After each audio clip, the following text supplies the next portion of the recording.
মূল ভূখণ্ড থেকে বিচ্ছিন্ন একটি অঞ্চল চর চিলমারী।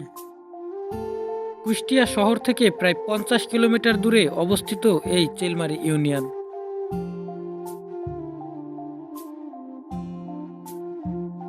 আজকে আমি এই চিলমারী ইউনিয়নের পুরো ইতিহাস আপনাদেরকে জানানোর চেষ্টা করব এবং পুরো চিলমারী ইউনিয়ন ঘুরে ঘুরে এই চিলমারী ইউনিয়নের রূপ এবং প্রাকৃতিক সৌন্দর্য আপনাদের মাঝে তুলে ধরার চেষ্টা করব।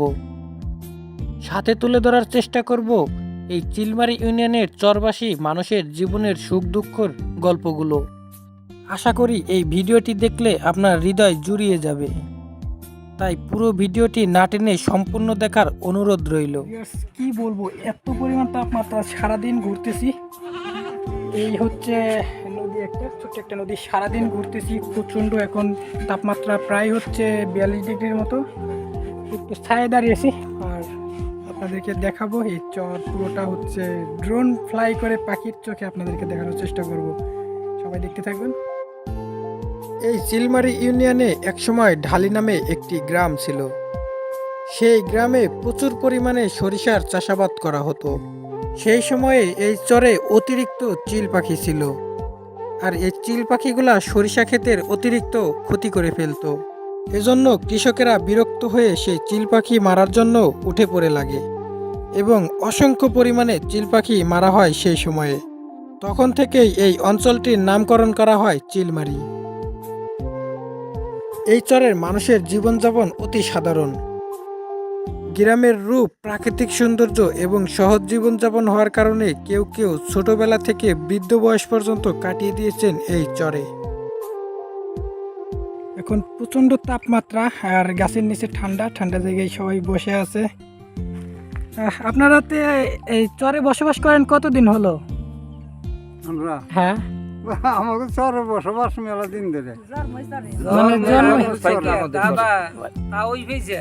ও মানে আপনারা একদম শৈশব থেকে এই আজ পর্যন্ত এই চরে। আচ্ছা, আসলে বাপ দাদারা আইছিল, তারপরে আমরা জন্মস্থানীয় আমাকে কুষ্টিয়া জেলা। আচ্ছা, আপনারা হচ্ছে এই চর কেন ছাড়েন না একটু বলবেন? যে আপনাদের তো জীবন পার হয়ে গেল যে চর ছাড়ি না কেন? চরের আমরা হলাম কৃষক মানুষ, চাষি মানুষ। হ্যাঁ চরের জমি আমাদের হস্তা। হ্যাঁ ধরেন এখন বর্তমান 2 লাখ টাকার উপরে জমি নাই।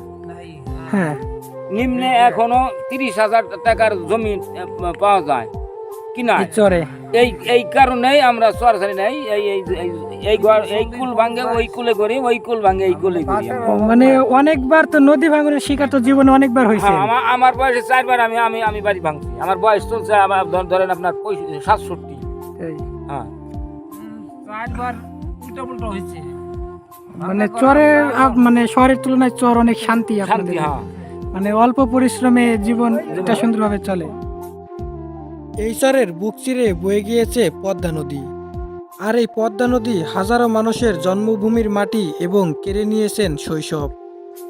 তারপরেও এই পদ্মার চরেই বসবাস করে যাচ্ছে সেই সব মানুষ। চরের মায়া কখনোই ভুলতে পারে না সেই মানুষগুলো। এই চরের আয়তন 121.34 বর্গ কিলোমিটার। 2001 সালের আদমশুমারির হিসাব অনুযায়ী এই চরের মোট জনসংখ্যা ছিল 21,094 জন।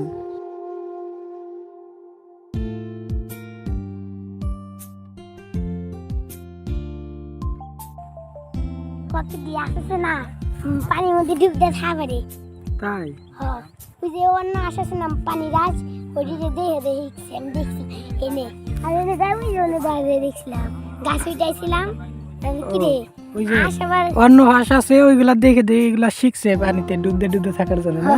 ডুব দেওয়ার মাছ মারি পানি তলে ডুব দিয়ে মাছ মারি তাই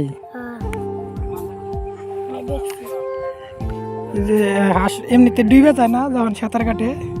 ডুবে না ডুবে না, বাইশেই থাকে বাইশেতে। রাখা চাইছে না চাইছে বর্ষায় বিস্তীর্ণ এলাকা নদীর পানিতে ডুবে থাকলেও পুরো চরের অস্তিত্ব বোঝা যায় শুকনো মৌসুমে।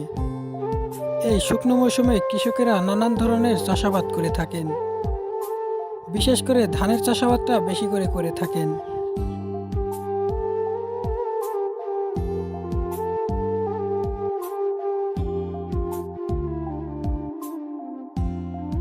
গ্রাম বাংলার দৃশ্য আপনারা দেখতে অনেক পছন্দ করেন, আর খোলামেলাভাবে এখানে দেখেন মহিষ লালন পালন করা হচ্ছে, অনেক ভালো লাগে গ্রাম।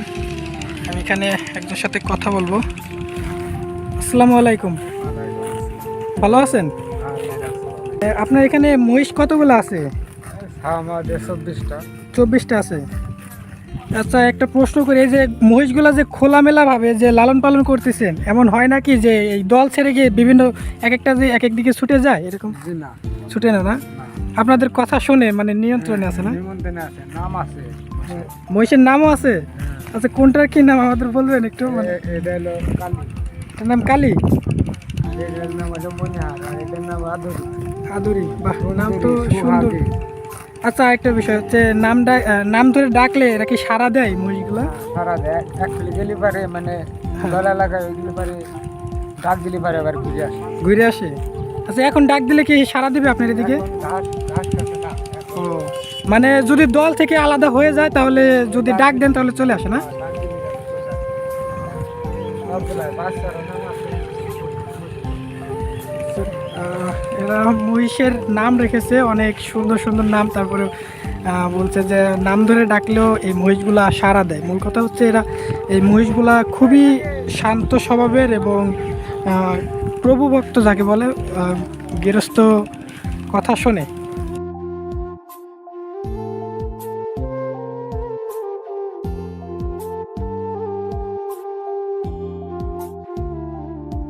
এই চরের রাস্তাঘাট ভালো না হওয়ার কারণে মূল যানবাহন হিসেবে ব্যবহার করা হয় মহিষের গাড়ি। মূলত এই মহিষের গাড়ি ব্যবহার করা হয় মাঠের ফসল তোলার জন্য এবং ভারী মালামাল বহন করার জন্য।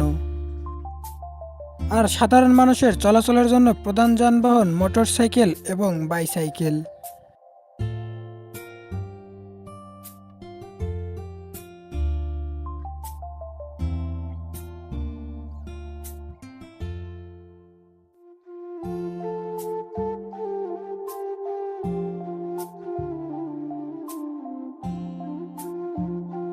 রাস্তাঘাটের খুব একটা উন্নতি না হলেও উন্নতি হয়েছে শিক্ষা প্রতিষ্ঠানের।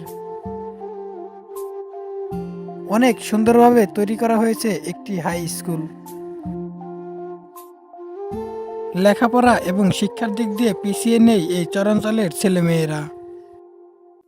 এই ভিডিওটির মাধ্যমে চরাঞ্চলের রূপ, প্রাকৃতিক সৌন্দর্য এবং ইতিহাস তুলে ধরার চেষ্টা করলাম আপনাদের মাঝে। ভিডিওটি আপনাদের কেমন লেগেছে তা অবশ্যই কমেন্ট করে জানাবেন। যদি ভালো লেগে থাকে তাহলে অবশ্যই চ্যানেলটি সাবস্ক্রাইব করে দিবেন। ধন্যবাদ সবাইকে।